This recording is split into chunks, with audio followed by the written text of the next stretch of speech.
આપ જોઈ રહ્યા છો સ્પાર્ક ટુડે ન્યૂઝ। દેવ બાપા આલે ગજાનન ગણપતિ મહારાજની જય આવા જયઘોષ સાથે વડોદરા શહેરના યુવાનો તડામાર તૈયારીએ લાગી ગયા છે। મિત્રો, ગણેશ ઉત્સવ આવી રહ્યો છે। શ્રાવણ મહિનાની તો સૌ રાહ જોઈ જ રહ્યા છે, સાથે સાથે ગણેશ ઉત્સવની પણ રાહ જોઈ રહ્યા છે।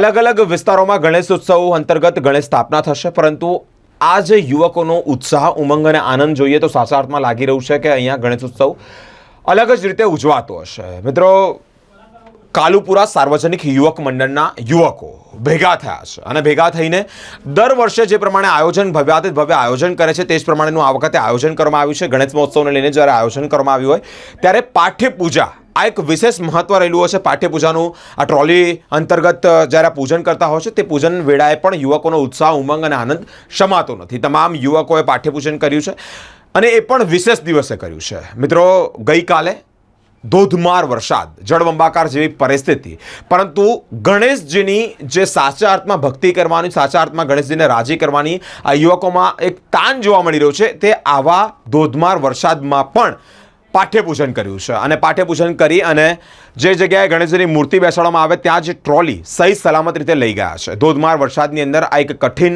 બાબત કહેવાય, કઠિન એક ચર્ચાનો મુદ્દો, એક ખૂબ વખાણવા જેવી બાબત કે આવા વરસાદની અંદર આ તમામ યુવકો ભેગા થયા છે। પાઠ્યપૂજન કર્યા બાદ સહી સલામત રીતે અનિકેતનભાઈના જે શોપ છે, વર્કશોપ છે, ત્યાં જ ટ્રોલી લઈ જવામાં આવી છે।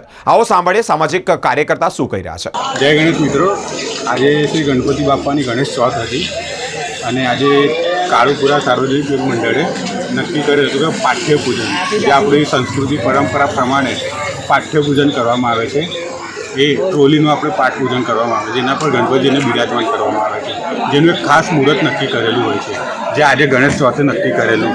અને વડોદરા શહેરમાં આપણે આજે જોયું છે, ન્યૂઝમાં આપણે રૂબરૂ જોયું છે કે કેટલો વરસાદ હતો, બહુ જ ખૂબ જ હેવી રેલ એલર્ટ કરવામાં આવ્યું હતું। તે છતાં મુહૂર્તને માન આપીને, ગણપતિ બાપાનું માન રાખીને આપણે પાઠ્યપૂજન સંપૂર્ણ રીતે કર્યું અને ગણપતિ બાપાનું સ્થાન એટલે કે એમની ટ્રોલી આપણે આટલા વરસાદમાં, આટલા પાણીમાં કાર્યકર્તાની મહેનતથી સહી સલામત રીતે વર્કશોપ પર આપણે લાવ્યા અને એને સહી સલામત રીતે જગ્યા પર બિરાજમાન કર્યા છે। અને આ બધા પાછળ ફક્ત ને ફક્ત બાપાનો આશીર્વાદ જવાબદાર છે। બાપાનો આશીર્વાદ હશે તો જ બધું કામ સંપૂર્ણ થશે અને જે આજે આપણે જોઈ શકીએ છીએ કે સંપૂર્ણ થયું છે। આપણે મોટી સંખ્યામાં મંડળના કાર્યકર્તાઓ ઉપસ્થિત થયા છે, નાનાથી માંડીને મોટા બધા એમનો ભાગ ભજવ્યો છે, જેથી કરીને આ કાર્ય આજે સંપૂર્ણ થયું છે। અને આવી જ રીતે ગણપતિનું આગમન સોળા પણ આવી જ રીતે સંપૂર્ણ થશે। ગણપતિ પણ આ તહેવાર પણ આવી જ રીતે આનંદ ઉલ્લાસથી ઉજવવામાં આવશે। અને હું પણ અમે કાળુપુરા સાર્વજનિક યુવક મંડળ તરફથી બધાને ગણપતિ ઉત્સવની હાર્દિક બધાઈ આપું છું અને આપણે પણ સૌ બનીને આવી જ રીતે ગણપતિ ઉત્સવ મનાવીશું, હું બધાને વિનંતી કરું છું। ગણપતિ બાપ્પા ઈશાન કોળાચી, ઈશાન કોળાચી, જય ગણેશ।